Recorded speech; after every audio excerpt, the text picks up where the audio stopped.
Right, we are live. Hi, welcome back. Welcome back to VCTV, to another episode of VCTV. Venture Capital TV from LATOKEN. I'm happy and excited to have you all again. We're going to talk about smart cities and digital economy today. So we joined today by speakers from US, Malaysia, Ghana, and India. So before I start introducing my speakers of the panel today, I'd like to introduce myself. My name is Sunny Mohanty. I'm the Regional Director of LATOKEN based here in Singapore. And I host VCTV Monday to Friday, and I cover all topics, most of the topics, which are, sort of very trending, related to blockchain mostly, and technology, AI and stuff like that. Today we're going to talk about technology and how technology is helping building smart cities all around the world, because we have people from around the world and they have invested into startups which are obviously global. So yeah, so we all set full house. Let's start with some introductions and some background before we go over the questions. I'm going to start with Vandana. You're welcome back. First of all, welcome back on VCTV again. Thanks for your participation today. Just help introduce yourself, please. Thank you. Yeah. Thank you, Sunny. And first of all, thank you for having me here again. Hi, Gary. Hi, William. Hi, Raghu. And hi, Kweku. Nice to see you all and nice to see all the smiling faces here. This is Vanna Tolani from Gurgaon, India. I was 15 years in Singapore and Jakarta. I had my own family office fund there. This is my 6th year back in India. I did some investments, went back to advisory. Currently, I'm connected with 200 investors globally. In terms of geography, we pick up global deals. Our ticket size is $1 million to $25 million, and we are sector agnostic. And my company name is Convanto. Please feel free to reach out to me. Excellent. Sure, we will. Thank you, Vandana. Next, I have Kweku. Hi, Kweku. Welcome back. How are you today? Hey, very good, very good. Again, pleasure seeing you all as well. Happy that I also got the COVID vaccine, by the way, just yesterday. So, Oh my God. chuffed, by the way. Yeah. So my name is Kweku Essien, principal at Mansa Capital, which is a technology firm assisting startups with their capital raise and strategy. I also, as well, I'm an investor in a company that I guess is pertinent to this discussion called Successful Global, which is a prop tech company that is seeking to create trusted transactional ecosystems in Ghana, Nigeria, and South Africa. As I mentioned, I lived a long time in Canada as well, which is sort of at the forefront when it comes to AI as well and smart city concept. So I'm really happy to be on here to learn a lot from the audience as well. Awesome, fantastic, and welcome to VCTV. All right, next I have Raghu. Hi, Raghu, and welcome back again. Hi, Sunny, and thanks to VCTV and LATOKEN Singapore. I always enjoy these discussions. I'm a serial entrepreneur and from Princeton, New Jersey. I'm more focused on some of the technologies that are the bedrock of smart cities, particularly cybersecurity, AI, IoT, and 5G. So I've made investments and advising companies in those spaces. Right, excellent. Thank you so much, and welcome to VCTV. And next, I have William. Hi, William. Thanks for joining us back after a short break, I guess. Hi, good evening, Sonny, and hi to all the panel. All right, I'm William Du from Engineers House based in Kuala Lumpur. At this moment, we are actually planning to build a smart city. We have two options. One is 80 acres at one of the transit-oriented development land. Okay, and we are doing the feasibility study now. Another option is to actually request for 1,000 acres suburb of Kuala Lumpur to build a sustainable city. So we are doing the feasibility study now, and we hope to work with experts and also the players around the region. Thank you. Okay, fantastic. Thank you so much, William, for that intro. Last but not least, Gary. Good morning, Gary, and welcome back. Good morning. I didn't realize if you have a green shirt on and you have a green screen, you become the invisible man. Oh, yeah. I thought you were like Sonny, struggling. I had to change my shirt because it was green. I looked, there's no body. Oh, my God. Good to know about that. I couldn't figure it out. I thought there's something wrong with me today. I couldn't figure. There's nothing from the neck down. Anyhow, my name's Gary Fowler. I'm a serial entrepreneur and investor, and I've done 17 companies. I love artificial intelligence and quantum. In fact, today I'm going to be speaking before Elon Musk at a conference, a deep tech forum. I just found out that he's going to be speaking there too today, so I'm really excited about it. My first big time forum. There's 5,000 folks. Anyhow, so I've done 2 unicorns. I was on the original management team of Click Software, sold to Salesforce, and also Eva.ai. And also working with my friend Raghu on SplitByte, the incredible decentralized cybersecurity company that's going to revolutionize the defenses against cyber attacks, against quantum computer cyber attacks. So what else? I love to write. My 124th article should be out this week on quantum tunneling and the impact on wireless communications. And then my next article is on decentralized cybersecurity. That's it. Great to be here. Great to have family hour. I feel like one of those game shows, we keep moving around all the time. I don't know about you guys, but this thing keeps moving around. I feel like I'm in some kind of kids game or some psychedelic drugs or something. It keeps like switching around and going in and out. And then the thing, Sonny, I got to tell you, what's really weird is that when you speak, you're like, you don't see anybody else, just yourself. And it's like, hello there. You can't see any reactions in people's faces, so you're looking at yourself that this is kind of stupid, So I hope you can see, all of us can see I each other. can see you now, yeah. But it's when it goes in, when you start to speak, and all of a sudden you become you. You know what I mean? Yeah. So when I get you on the focus, or the host gets you on the focus, you can't see anybody else. Just Yeah. Exactly. So with Zoom, I think it's a speech. When you talk, if somebody is talking and somebody else is making a little noise, there's some noise in the background, that person shows up, right? So, Yeah. But StreamYard, it's different. It doesn't work like that. Yeah, no, it's just kind of weird because this thing goes around in circles. You don't know where you're going to be. It's like a Forrest Gump kind of thing. You never know. A life is like a box of chocolates. You never know what you're going to get. Keep moving. And also, thank you for sharing with us, an audience, that whenever you have a green background, don't have a green shirt, right? Yes, let me tell you, I was looking at there's something wrong here. It's just my head. So that's the trick. So Vandana, you have a green background, I know. So make sure you don't. You never wear a green shirt. Oh gosh. All right. Okay, great. A nice warm up to the session. So we're going to discuss smart cities. Let's start with some introduction to smart cities. Let's start with Vandana. Over to you, Vandana. Sunny, after a decade of experimentation, smart cities are entering a new phase. Smart cities add digital intelligence to existing urban systems, making it possible to do more with less.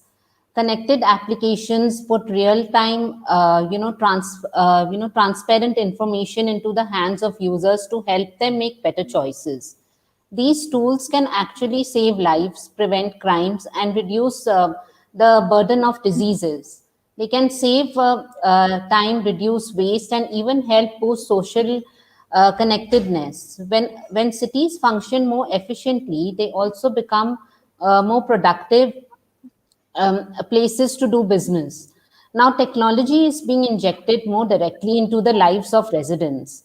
Smartphones have become the keys to the city, putting instant information about transit, traffic, health services, safety alerts, and community news into millions of hands. And after the decades of trials and error, municipal leaders are realizing that smart city strategies, start with people, not technology.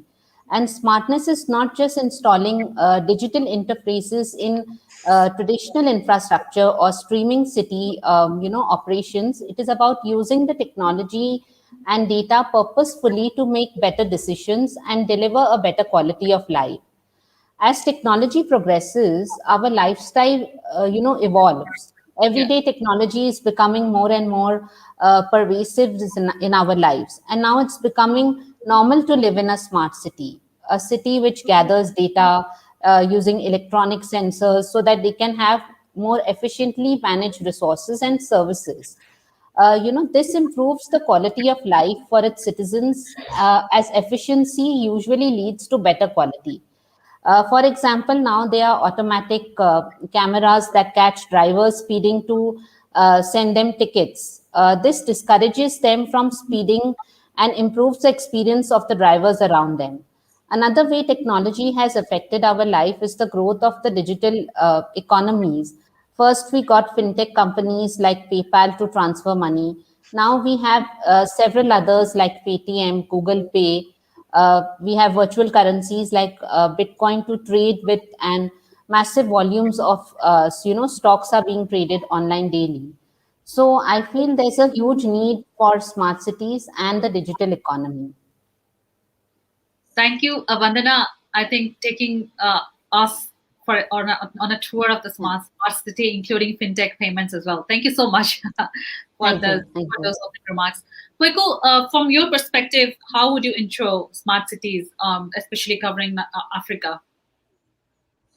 Yeah, sure. Yeah, and obviously, as I mentioned before, the opportunity is endless there on the continent because it's quite green. But with respect to sort of smart cities as a concept in general, it really is about the data out there. So getting organized data, and sort of feeding that into an algorithm that obviously feeds, sort of gives us guidance. Really, that's what it should do. Guidance on how sort of we navigate the city. So I mean, there are various concepts out there. There was one particular one in Toronto, Sidewalk Labs, which got a contract from the Waterfront Toronto to really build out this sort of the waterfront side, and then take that same thinking really to the rest of the city, the rest of Canada as well. And it's similar Right. to what some developers are doing here in Africa, where smaller developers really are building their own enclaves. There's Echo Atlantic, there's Randever. These various developers are building out really smart concepts, especially with respect to renewable energy, with respect to smart home tech. So opening your home with a code, with your eyes, with your fingerprint, being able to sort of control the light in a neighborhood, in your home. These are elements that are being pushed heavily by developers, and sort of getting it to the level where really where sort of you can stay in your home and sort of be able to understand what's going on in a development with respect to power, lighting, water, your garbage sort of disposal sort of garbage disposal as well. On a wider front, with respect to the government, there is this push as well to ensure that there's more data with respect to your land title sort of information, other building information as well there, and so making sure that this data is at the level where it can easily be sort of it can easily and efficiently be sort of analyzed and gotten to the Yeah. point where it's sort of real data for those looking to utilize it. So yeah, there's endless opportunity really on the content, and really taking what I like is always, it says taking, I think it's as simple as taking what's out there in the West and sort of bringing it out here. I like to say we all use iPhones everywhere, including here in Ghana. So I think it's easy to sort of bring the tech. Oh, great! So you are in Clubhouse.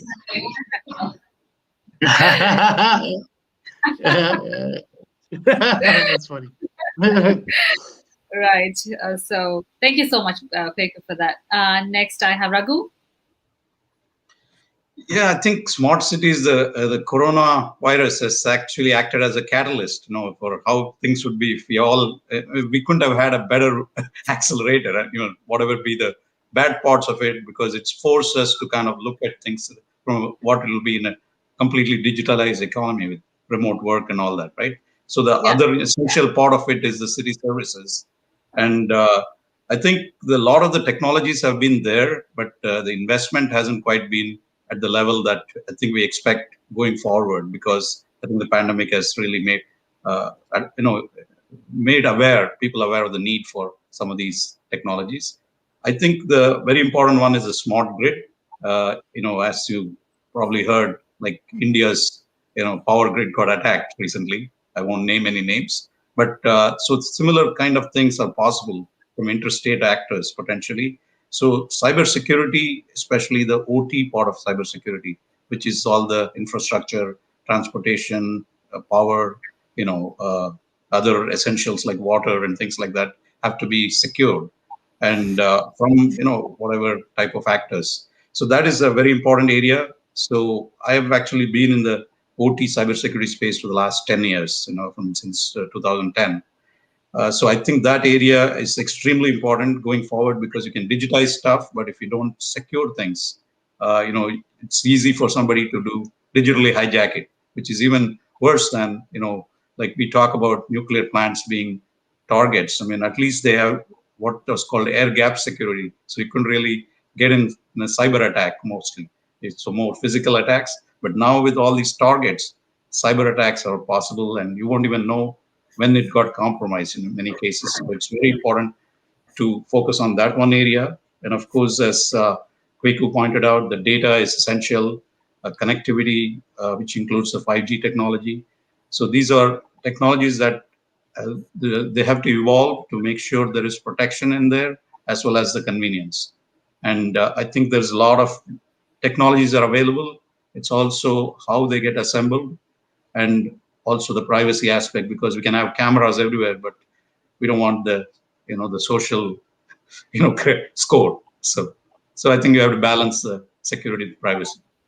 So, Raghu, I've got a follow-up question. So, I mean, just from my understanding, so are you saying that smart cities, the more smart you are, the more prone to cyber attacks you are?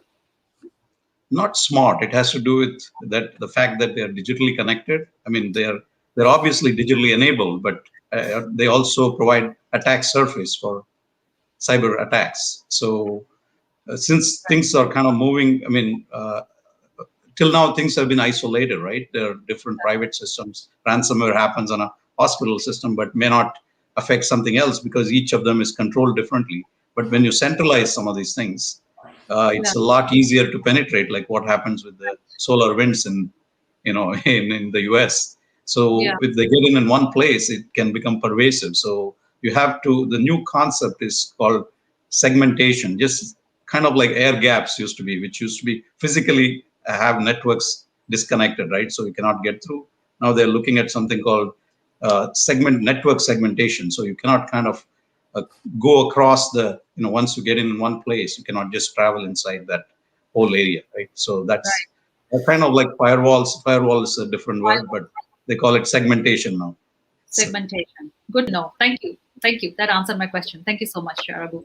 William, over to you. Hi, yeah, having other panels mention about the security and all, I think what I'm trying to focus now is how does our smart city improve human lives, okay? And why does people want to come to live in our city, right? So based on our 80 acres plan, we can build up to 10 million square feet of space, all right? And if you take out 3 million or 30%, 20-30% as a community area, we have 7 million square feet of real estate to sell. Okay, so what makes, how do we compete with other residential resort team, and how do we encourage people, okay, to to use digital tools actually to improve their lives? Okay, so what we are trying to envision is when you come to our city, the cars can't enter, they'll go to a common or centralized car park. Okay, so everybody has to park their car there. So that will be one. So when they enter the city, it can be by electric vehicle, electric shuttle bus, and then that will be the mode of transport in the city. And 80 acres is not really big, but if you walk, okay, it'll take you probably 20 over minutes or 30 minutes to circle. All right. So what we want to do is to retain as much green as possible while we build heavy infrastructure on one side, and the other side we want to preserve as much green as possible. All right. So because I'm also involved in vertical farm, so we are planning to have probably 500,000 square feet of farm. Okay, and that will translate to almost 1,005 acres of traditional farm. All right. Producing the vegetable in that place will then have light food processing centers where we can produce into food based or plant-based food. And from there, okay, we want to encourage sustainable agriculture, sustainable food, right? And also, of course, we are thinking how do we to build solar around the city. Okay, how do we utilize the space on rooftops? All right, we have done quite some research on windows panel. Instead of using glass, we can actually use solar windows. Right, at this moment the cost is still pretty high, but who knows, because even Tesla are doing a lot of research on solar roof, right? So maybe in 2 or 3 years time we can have solar windows paint. All right, so what we're trying to do is how do we create a community, all right, where they embrace digital while retaining simple and healthy life, right? So we are trying to build technology, and also we are trying to build nature around it as well. Because first people, everybody would think smart city or very robotics, very automated. We deal with digital stuff, all right. And saying to Rahul just now mentioned about security, right? So if you put too much of that, it gives people fears, right? It's like you're going to be attacked anytime, right? So we hope that Malaysia is a peaceful city. We try not to think of that, okay? But we want the principles are still the same. How do we improve human lives when they come to our city? What are the different factors or different drive that encourage them to come or to live in our city, right? Thank you very much. Thank you, William, because very good points. Because I also want to know what makes a city smart. Who decides which is a smart city, and what are the different deciding factors? Like as you said, William and Raghu both agree. Too much cameras is not only benefiting the citizens. All right, answer your question. How to make a smart city? We have spoke to Huawei. So I visited Huawei center. They have probably a 30-foot screen in front of me. And they say, okay, let's look at a little town in Shenzhen. But little town to them is like 5 million people, right? Okay. They can basically, yeah, I'm not sure. I think they have probably 2 million digital cameras there. And I can basically, they can basically zoom and put the whole human face, which is bigger than me, because they have a big screen in front of me, right? So they can actually zoom to that detail. It's live, it's actually live. And you can see that. So they have all these security measures before you even reach the building. If you are wanted or you are on the alert list, you can't even enter the building. So they have such a measure already. So I think technology-wise, I'm sure IBM. Okay, so IBM Watson does that. So I'm sure technology is there. Okay, but the difference is how do we bring the value or the cost down, where people will consider to come to a smart city instead of a normal kind of neighborhood. Right. Thank you. Yeah, I mean, that's going to scare me away, to be honest. Thank you so much, William. Gary. Yeah, sure. You know, I had a few weeks ago, I had the head of smart cities for Intel on my show. We had a deep discussion about this, Samir Sharma, so the general manager of Intel. So, I mean, look at, we just talked about the dilemma that we have. There are currently 8.1 billion people on the planet, 13 billion by the end of this century. We're going to be more densely packed for sure. So, I mean, we need to optimize efficiencies. And what does a smart city mean? A smart city means being able to optimize it. So I'll give you, for instance, today, a camera, a light in a city, a turn signal, red light, is only changed and updated every 8 years on average. 8 years. Now think about how traffic flows within a city. So, you know, it's not up to date. So now the new smart cities, imagine having real-time updates. So as traffic patterns change, the lights change accordingly. Think about how much more energy that's going to save and how much better it's going to be. So those are the kind of things. And we talk about sustainability in buildings. Raghu brings up a good point. There's challenges, and I've written actually some articles in cybersecurity about exactly the topic of surveillance, and it is an issue because you can do all kinds of things. You can pick people out of crowds. But you can also look for people that are too close together.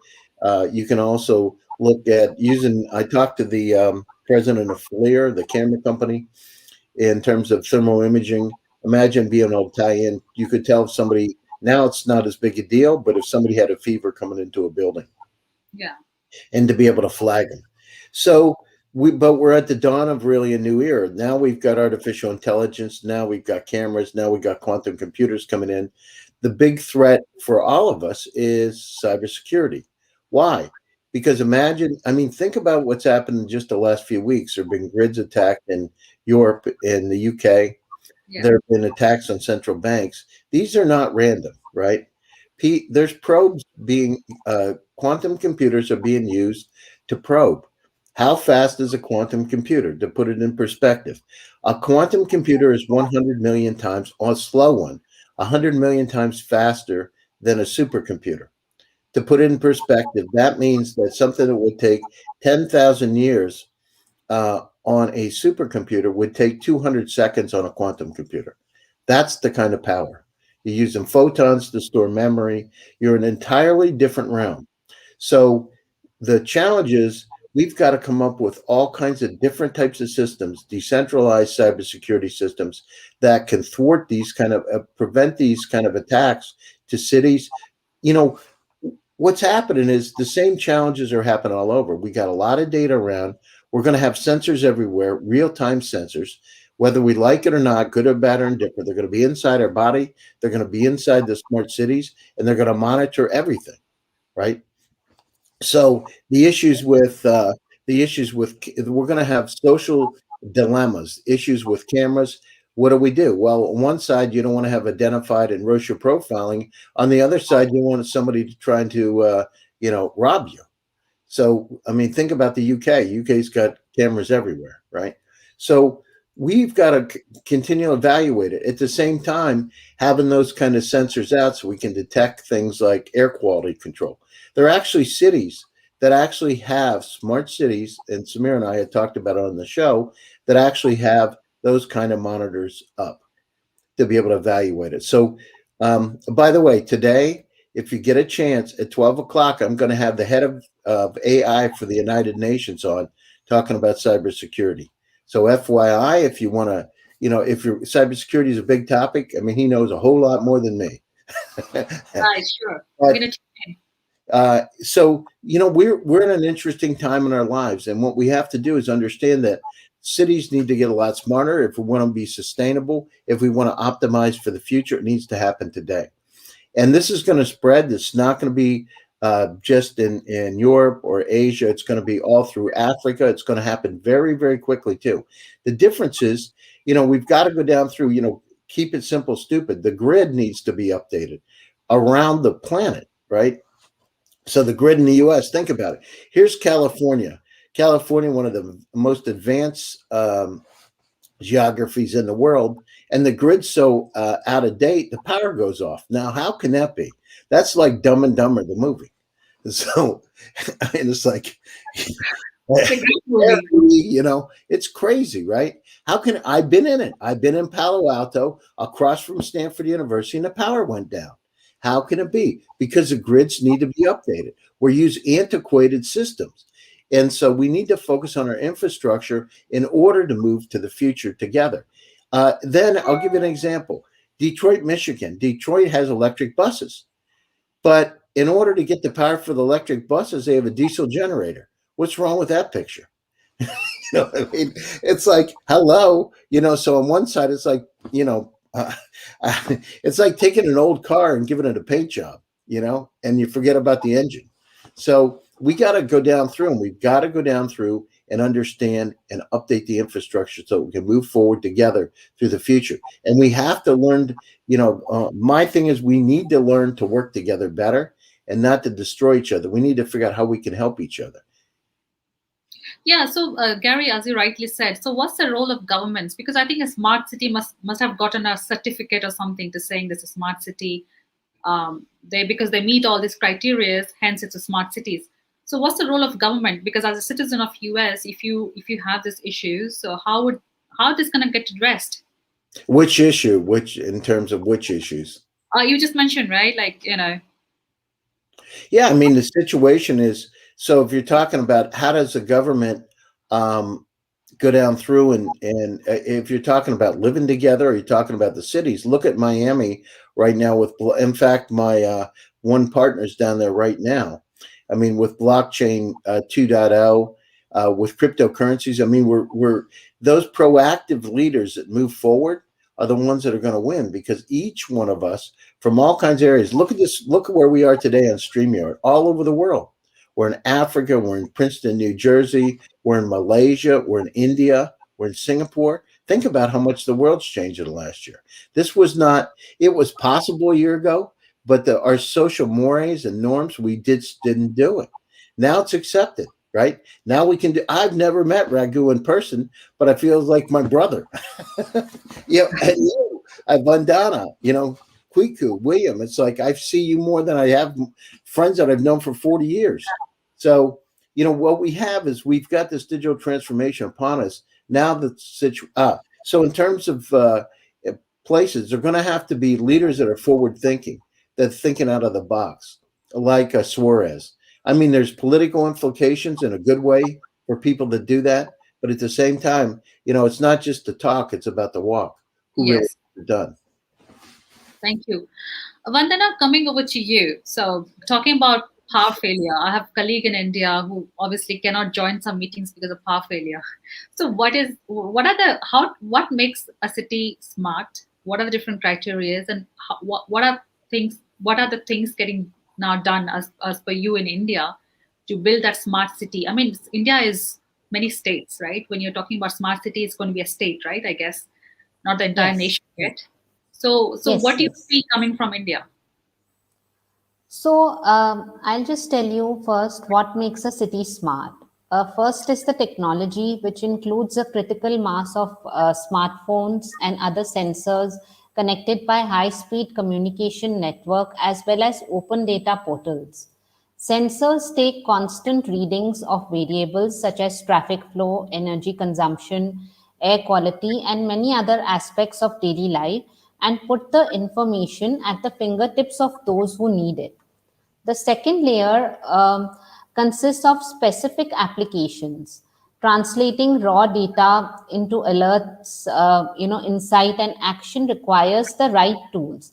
And this is where the technology provides and app developers come in.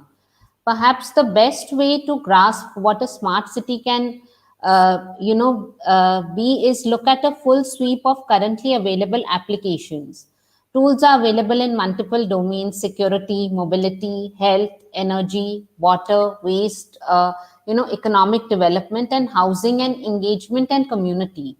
The third layer is the public usage. Many applications succeed only if they are widely adopted and manage to change behaviors. A number of them, put individual users into the driver's seat by giving them more transparent information that they can use to make better choices.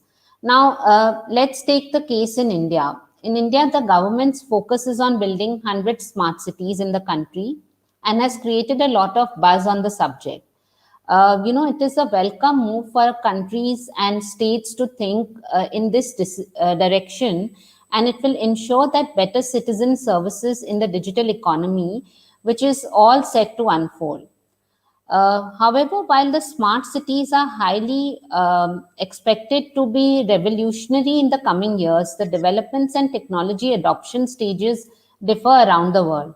For example, in Europe, we witness smart infrastructure for water, gas, electricity, transportation, telecom, which is well managed and invested. In India, components of smart cities are being deployed in existing cities for better city management.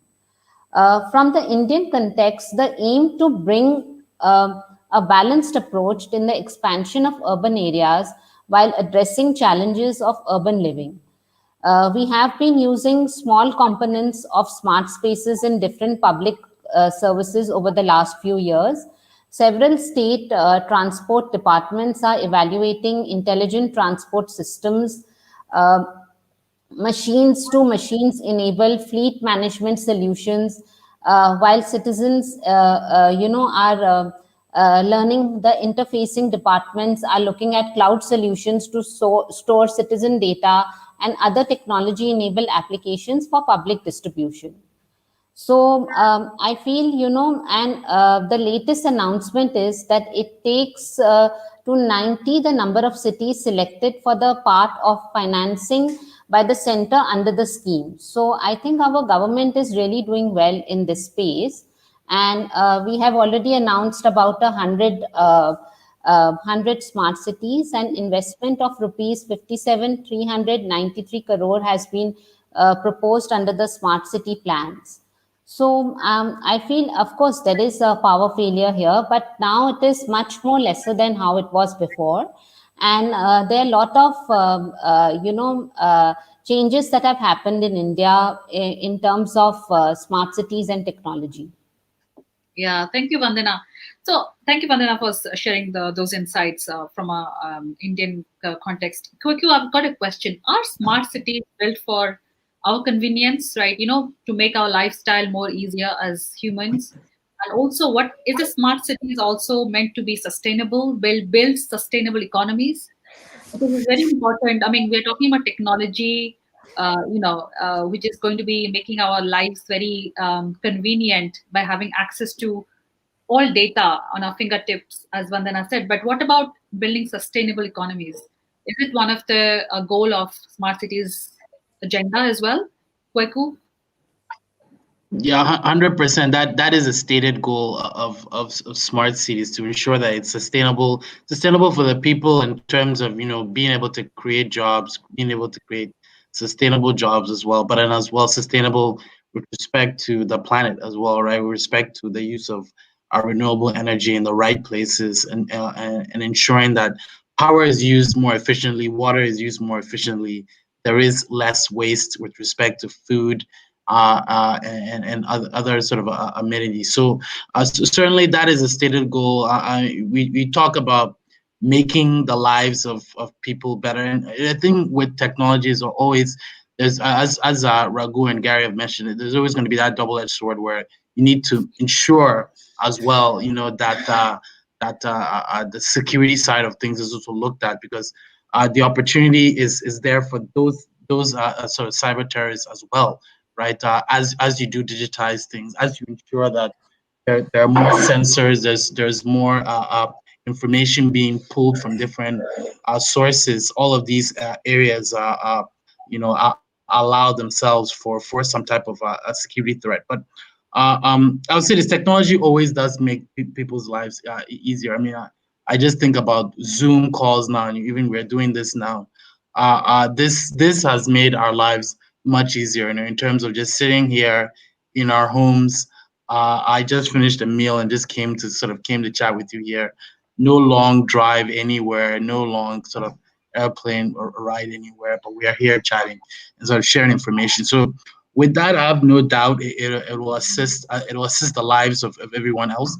With respect to ensuring that it's sustainable, you'll have to find, I believe, sort of the double prong approach. So government has to be involved in some way, hopefully in a positive light, to ensure that, if there are any regulations, and there shouldn't be too many regulations, but the regulations are all tied towards ensuring that, the private actors are doing things in the right way to ensure security is at a high level, but as well to ensure that, the tech as well is being built exactly for the purpose in which we all want it to, right? So, Kweku, having lived in Canada and now, I think somebody needs to put themselves on mute.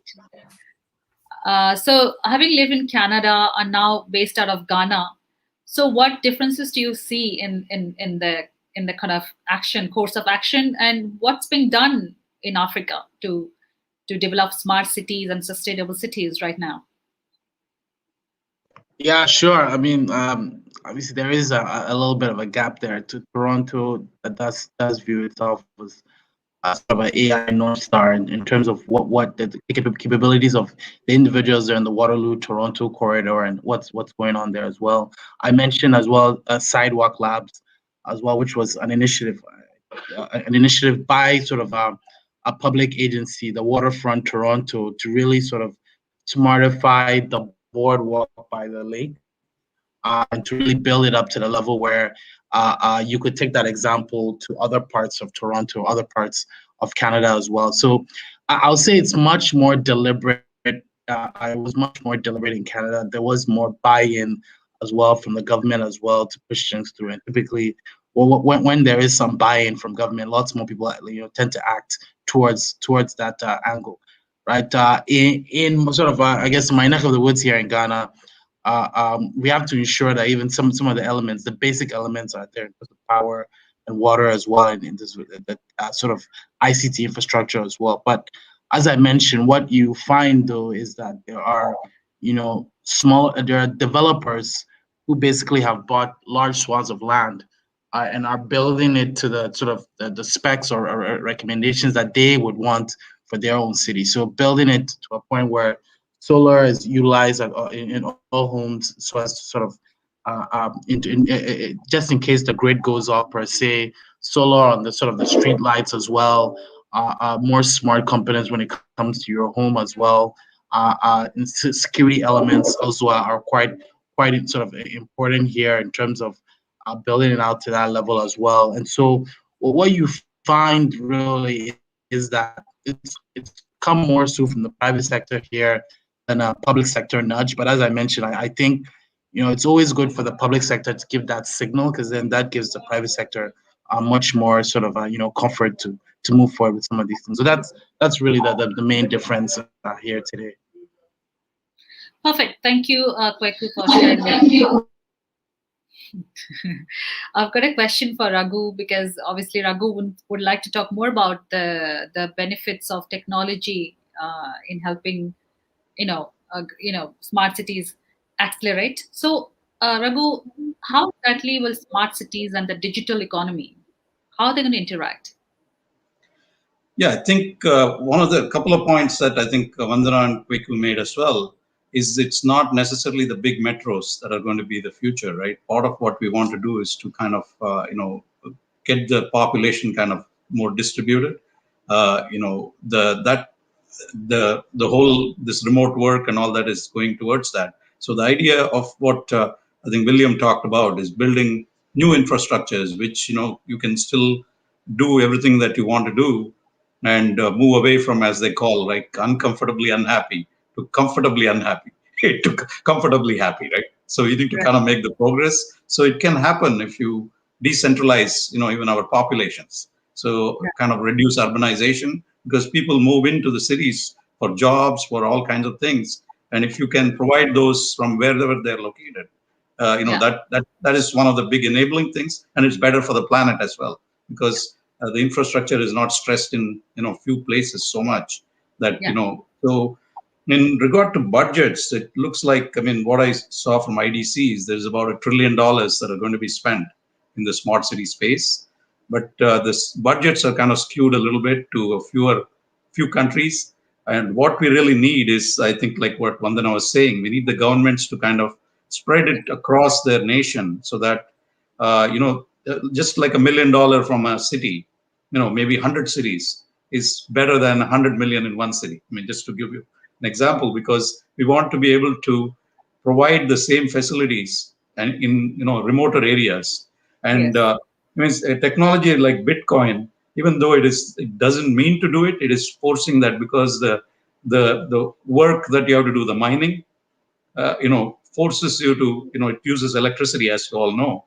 But if you can move it to areas where there is green electricity, it's not, affecting the electricity that's much needed in other places, maybe, remote area near a waterfall or something, where people will not necessarily be, it's not as stressed, but it will actually invite people to come there for tourism. So we need technologies that decentralize our populations to help with the sustainability recycling is another important thing. Plastics are one of the things that we have created. We need to figure out a way out of it. That's, I think, one of the central things. We all recycle, but we don't know whether it's actually ending up in the landfill or actually being recycled. So we need, it's not just about treating our guilt. It is about actually measuring and seeing how we can stop, polluting our environment. So. Yeah, Raghu, thank you so much. Decentralized population, as you rightly said, totally agree. And again, the recycled plastics, I don't know even where do they end up and how do you measure them? Seriously, thank you so much for sharing those insights. William, over to you now. How do, again, the same question, like, digital economy, smart cities and digital economy interact? How exactly, from your perspective? Interestingly, today is my first day on the Alibaba Netpreneur training. Okay, so before the show, we had an orientation last week. So, and before the actual training today, I felt that I'm forced to watch how Alibaba created that digital ecosystem and how China come out from poverty by embracing digital, right? So today, one of the professor, I think Professor Zhou, is actually explaining how from such a low penetration of less than 1% in 1999 to almost 70% penetration now for a 1.6 billion population, right? Yeah. So they basically skip a generation of technology because a lot of Chinese they are not bankable because they are living in rural areas.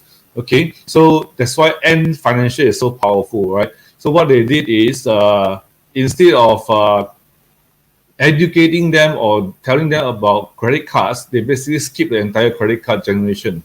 They went straight to mobile wallet because everyone has a phone, right? Right? They basically do everything on a phone. So we were looking at how they create the infrastructure, right, from scratch, okay, and how they educate the society, okay, from young to the old, right?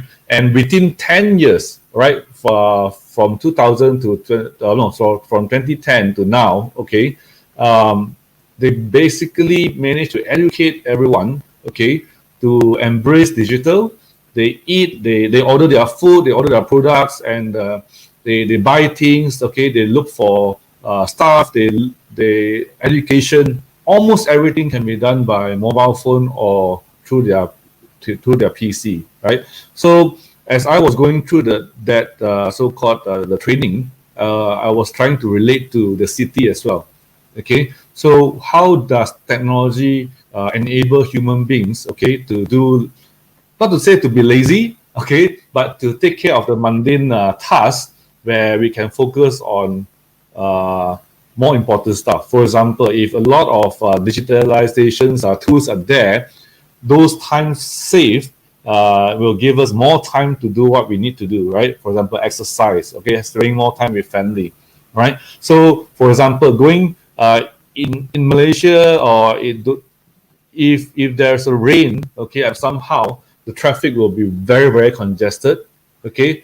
For 10 kilometers, it will probably take an hour to arrive, okay? So if you need to fetch your children from school and then head on to do grocery and head back home to cook dinner, that will be a very, very difficult task. It will take 2 hours of your time, right? So if you can embrace technology, you book your dinner through the phone, so you can just go directly to fetch your children, because that you save a lot of time, right? And there's Grab is actually the it's considered a super app now. You can basically buy everything, almost everything, or connected to most of the restaurants around the neighborhood. Okay, so without even leaving your room, or you're while you're stuck in a jam, you can actually order all your pharmacy, all the basic products from pharmacy. You can order food. You can even order delivery. I mean, you can deliver stuff. Okay, so by using digital or all these apps that will add to our convenience, we then have more time to do what we need to do, right? So same as smart city. So if you are in the city, okay, everything should be integrated, all right? everything from the way you live, the way you eat, the way you exercise. So we are trying to. I'm still learning, but I'm trying to see if I'm a citizen or I'm living in this city, what kind of convenience I want to achieve, right? Where so that I can spend quality time in what I like to do, right? So every day, our team, my team is trying to think of, okay, how do we use digital or use the tools or technology available, okay, so that can utilize that to the fullest, right? So I think this is still a learning curve. I think as times go on, we'll learn. And also, if you look at lightings or LED lights now, all right, I have Philip Lightings in Malaysia. Is under Signify. They actually came to us for the vertical farm and also for the smart city. Okay, so they have this technology now where, of course, they build a sensor. So when they sense movement, the lights will gradually light up. It won't be light up immediately because that will hurt your eyes, right? But the LED today basically is consume probably 50 to 60% less electricity than a year before. All right, so that reduction or that savings will reduce the need for energy. Okay, thereby reduce the need for electricity, whether it's through coal, which is still the most common fuel now. And as Gary mentioned just now, you have electric vehicles, but you need diesel to power it up, right? to charge the vehicle. So it doesn't make sense for that. Yeah, yes, you are doing EV so that you save certain part of the environment, but you have the diesel generator that pollutes the environment. So we are still thinking, and another one is plastic. All right. So if you look at plastic, that is a huge problem in everywhere of the world. Okay. So yeah, there will be solution coming, but now we need to use what we have now and utilize the tools that we have. All right. Thank you. So I think after listening from all of you, are we still at very early stages in achieving a smart city goal? Yeah, I think so. Well, there's a lot of technology there, but a lot of companies, because of ROI also, if you build a normal building compared to a building that's filled up with sensors and smart electric products, that will add on to the cost. Yeah, exactly. Interesting. Very interesting session and insights today. So, Gary, let's come to you with your closing thoughts about this city. Not city, sorry, about this session.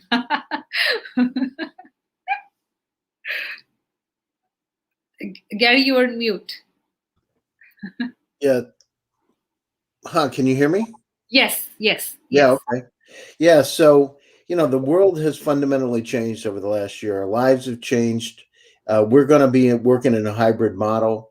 You're going to see over the next 6 months, people are going to be a bit crazy. They're going to come out and, they're going to want to meet with friends again once they get the vaccine. And you're going to see this movement. But then you're going to see the thing retract back because the efficiencies of being able to go online and going digital like we've done it's highly, highly efficient and allows you to be able to spread a whole lot faster. So you're going to see that happen, and it'll last about, my prediction is 6 months after people get vaccinated, get together, they'll go back, retreat back to the way of being online digitally again. Why?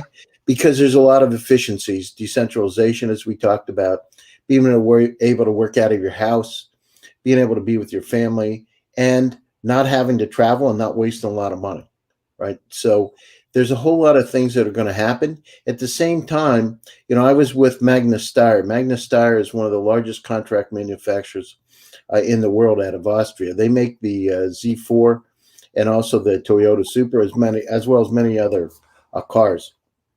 And in fact, the owner's about 3 blocks from me here. And one of the things that's really interesting, I went out to Las Vegas, and if you look at what the future is going to hold, you're going to have electric buses without drivers. They're going to be going around, reconfigurable buses that'll go around and pick people up. It's not going to be like it is today, right? You're not going to be driving your cars because insurance companies aren't going to want to insure you because the liability is going to be too high. We're going to be in vehicles that, much like Uber, right? but they're going to be vehicles that really transform themselves. So if it's got to pick up 6 people from the airport, that's one. If it's got to deliver flowers, that's 2. I've seen those vehicles, by the way. So I've seen what those vehicles look like, and it's just incredible. So our lives are fundamentally changing. At the same time, we're on the planet. We need to become more integrated. We need to figure out how to make our planet better. Global warming is going to kill us. There's going to be 2, if we don't do something about it. The 2 breadbaskets of the world will be Russia and Canada as things start to get warmer and warmer. Remember, the temperatures have gone up. So in the 20th century, the temperatures went up as much as it did in the previous 20 centuries. So it's incredible. And, I'm not going to get into details about global warming, but it's just something we have to address, and also overpopulation. So as we get more and more people, there's less water. There's going to be challenges with water. We need to figure out, if you're a city and you're by the ocean, how do we do desalination and not waste energy doing it? So the good news is, I'm really hopeful that, humanity's moving in the right direction. We've understood over the last year of vulnerabilities, and Sonny, as we've said many times, we have the quantum computers, but we still couldn't get a roll of toilet paper. So we need to go back to basics and figure it out. That's true. That's very true. and Sophisticated systems, but we don't have toilet paper. It's just amazing to me. We're talking about quantum physics and quantum computing and et cetera. And the basic kind of things we couldn't get: hand sanitizer, water, toilet paper, and these are like hand sanitizers, but it's like it's like our beginning of our hierarchy of needs. There's certain things we need. Food, right? The food supply was, so we've had a chance to reflect and understand our vulnerabilities, and now it gives us a chance to work together to create a bright future. Yes, thank you so much, Gary, for sharing those insights. Absolutely agree with your insights. Raghu, over to you with your closing thoughts for the session today. You're on mute. Yeah, I think technology, I feel positive that technology can be used to solve these problems. And I think we all know Peter Diamandis said, like, it can create abundance, just like what William was talking about. We can leapfrog over certain technologies, like what India is doing, for instance, in digitizing. You go through a little bit of pain, but they open how many million bank accounts for people, so they can directly get paid, as opposed to whatever all these middlemen and all people, things not reaching the target. So I think technology can make the difference, and people have to, I think, to answer one of the questions that Sunny asked, right? It's not that technology is there; it's now about putting them together to give the right services. I think that's where smart city is. The integration aspect is happening as we speak, and while we also have the guardrails, right, security and privacy, to be in place. So yes. I think it's exciting time. I think it's going to change. The next decade is going to create a lot of new things, and looking forward to it. Absolutely looking forward to it as well. Thank you, Raghu, for those for closing remarks. Kweku? Yeah, no, I think I just concur with everyone, especially in the panel. It's been a great session as well. I learned quite a bit, and yeah, really, I think the point that you made about technology working for us is probably always sort of the top of in anyone's mind. Really, when it comes to, especially even the concept of a smart city, right? Who engineers that city? What's the end goal of the city? What data can be picked up? What data can't be picked up? What is private data? What is public data? What does it mean to be sustainable? How much water usage does an individual home have to have? How much power usage? These are questions that come up once you have the data, right? Once it's easy to sort of organize the data and to see it and understand it. It'll be very, very useful for all of us sort of to get a sense of how we're living, how our neighbors are living, where the crimes are, why it's there. I mean, why crime is in a certain area. Does it correlate with obviously their economic sort of the economic viability of that area? All of these things will be given to us once we sort of have the data out there. But as sort of we've all mentioned, it is a bit further out. I don't want to say it's too far out, because I mean, one thing about human beings is that we can accelerate quite quickly on some of these things, and all of a sudden we're living a sort of a smart city sort of concept. So, from my side, obviously with the continent as well, the whole hope is that we get there quicker as well, and then sort of learn quickly from what's going on out there in the West, but also in places like India as well. So yeah, thank you all again. Thank you, Kweku. Thank you, Vandana. So definitely, I agree with all the panelists here. But one thought that came in my mind was that, when demonetization came in India, it was a big blow to everybody. But now, it made us learn how to use Paytm, Google Pay, and all these digital platforms to transfer money. And now everybody uses that. I mean, during lockdown time, everybody was transferring money, and we were all cashless. And I still roam about cashless most of the time, because it has become so easy. So it's just that we need to adapt and switch very quickly. Similarly, when lockdown came in, many people didn't know how to use Zoom. And then we started using Zoom and all these other platforms that helped us connect globally. So I think, it's just a matter of time. Once we all, all the global entities join hands together, there'll be more smart cities coming up that I can see. So also wanted to thank you for having me here. And it's always a pleasure to come here. And like Gary said, that it's like a family. We are like-minded people here. These are therapy sessions. It's always fun to be here. Family hour therapy sessions. Thank you so much.